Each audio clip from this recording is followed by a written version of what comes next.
Welcome! In this quick walkthrough, I'll show you how to enable dark mode in ChatGPT. It only takes 5 simple steps, so let's get started.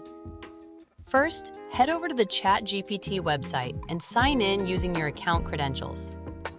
Once you're logged in, look for your profile icon in the top right corner and click it. From the menu that appears, select Settings. You'll land on the General Settings page. Here you'll find the Theme option, where we can customize the appearance.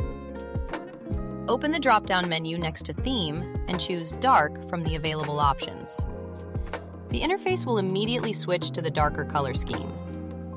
And there you have it. Your dark theme is now active, which is easier on your eyes and gives ChatGPT a more modern look. That wraps up our walkthrough. You now know how to switch ChatGPT to dark mode whenever you'd like.